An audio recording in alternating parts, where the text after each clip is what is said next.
Greetings and namaskara, everyone. This Himalayan Academy Publications presentation is by Satguru Bodhinatha Veylanswami and is based upon the Publisher's Desk article in the July, August, September 2017 edition of our magazine Hinduism Today, and is entitled, Surrender is Central to All the Yogas. Individuals who are not religious make progress toward achieving their goals in life by self-effort. Whatever they accomplish is, from their perspective, solely the result of what they do to achieve it. People who are religious have another factor in their life, the help of divine forces. Even in Buddhism, which does not recognize a supreme being, the idea of surrendering to a higher power is present, as followers take refuge in the Buddha, the teachings, and the brotherhood.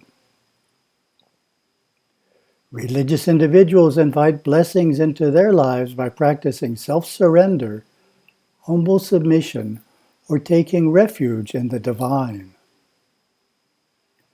Before individuals have surrendered to the divine, their free will is likely an expression of their instinctive nature, focused on accomplishing what they desire, which often entangles them more in the world. If that instinctive willfulness is thwarted, or they fail to achieve their goals, the reaction is often frustration and anger. Fear and worry are also commonly experienced.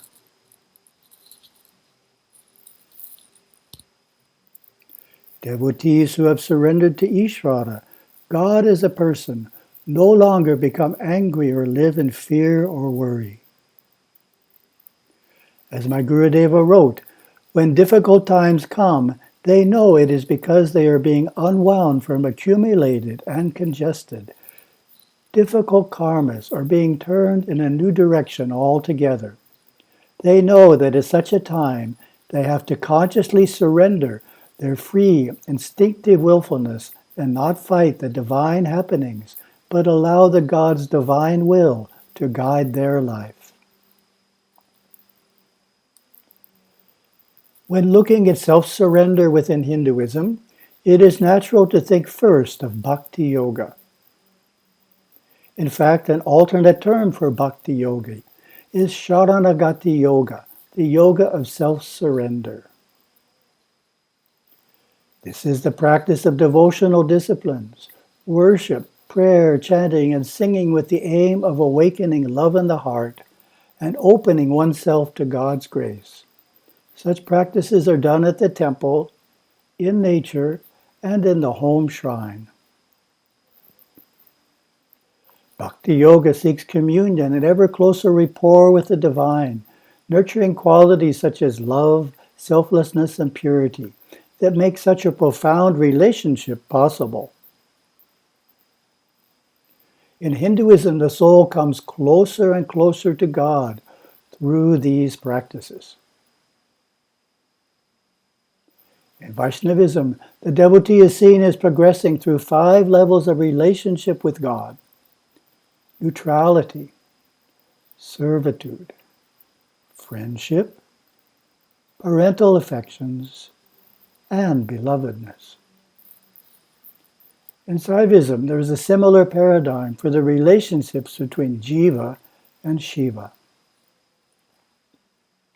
The final stage is called Prapatti, or Atma Nivedana, defined as unconditional submission to God. My Guru Sivaya Subramanya Swami shared, "You might ask how you can love something you cannot see.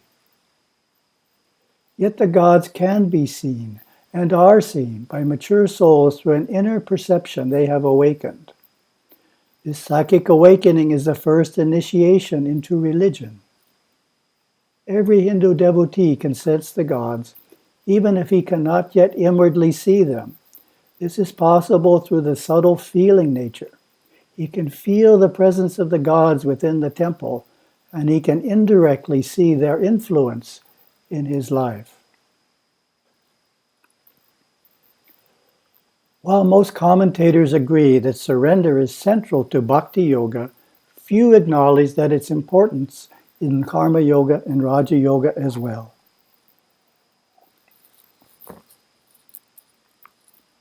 Karma yoga is the path of service and sacred action. In its profoundest sense, it is performing all actions in a spiritual manner as a conscious offering to the divine. This can be conceived of as worshiping God by serving all beings as His living manifestations. The fruit of all action is surrendered as service to the Lord, a concept known as Ishvara Arpana Buddhi in Sanskrit. Normally, karma yoga is done at a temple or ashram, but it is wise to extend service as widely in your life as you can, such as helping others in your workplace, performing beyond what is expected, willingly and without complaint. Performing menial tasks in the home, temple, or ashram is an effective way to restrain pride and nurture humility.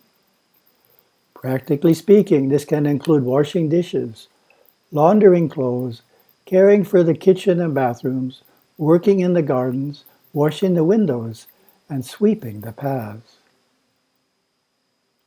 All without seeking or expecting praise. Performing our work with the aim of reaching God naturally leads to the perspective that each task is an offering to the Lord. Every act, from the grandest to the lowest, becomes a sacred rite. Work is worship.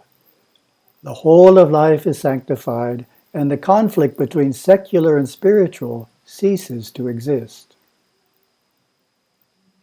Karma yoga can ultimately lead to the realization that the universe is all the action of God. This insight gives the perspective of not merely renouncing the fruit of action, but also surrendering the sense of being the doer. Gurudeva shares an insight on this. Having the self as a point of reality reference, and not the material things, with the life force constantly flooding through these nerve currents, meaning you are actually seeing what you are doing as part of the cosmic dance of Shiva, Ishvara, as the energy of Shiva flows in and through you. Paramaguru Yogaswami put it simply in one of his 4 great sayings, Shiva is doing it all. Surrender has a seldom recognized place in Raja Yoga as well, as Patanjali noted in his Yoga Sutras. Raja Yoga begins with ethical restraints and religious observances, followed by ever-deepening stages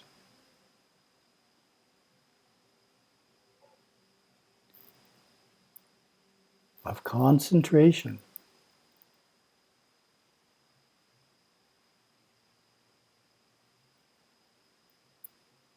meditation, and contemplation. Samadhi is the goal of yoga. A oneness between the meditator and the object of meditation, and surrendering to God, to Ishvara, is the key to attaining it. Patanjali speaks of it as Ishvara Pranidhana, the 5th essential observance, niyama. The surrender of our limited self-identity to the infinite perfection of Ishvara, the source of the yoga teachings.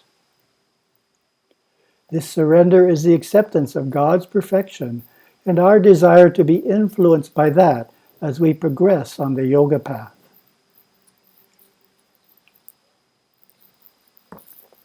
We seek divine blessings, wisdom, and ultimately union, samadhi, through the grace of the Adi Guru of yoga. Before developing Ishvara Pranidhana, Progress in yoga is self-centered. We think I am making yogic progress through my striving and dispassion. Ishvara Pranidhana supplements such effort with reliance on Ishvara to bestow the ultimate grace called samadhi. Swami Hariharananda Aranya interprets Patanjali's thinking. Through contemplation on God as on a liberated being, the mind in the normal course also becomes calm and thereby concentrated. From knowledge derived through such concentration, the spiritual needs of a yogin are met. Let us compare this to taking a test in school. If you were to simply study and take the test, you would get a B+. However, by also sincerely seeking God's blessings, you do better and earn an A. In all complex fields, an individual can only go so far on his or her own. To truly master any discipline, a qualified teacher or coach is needed. What better teacher for Raja Yoga than his progenitor and first guru, Ishvara? Taking Ishvara as your teacher is done through the practice of Ishvara Pranidhana.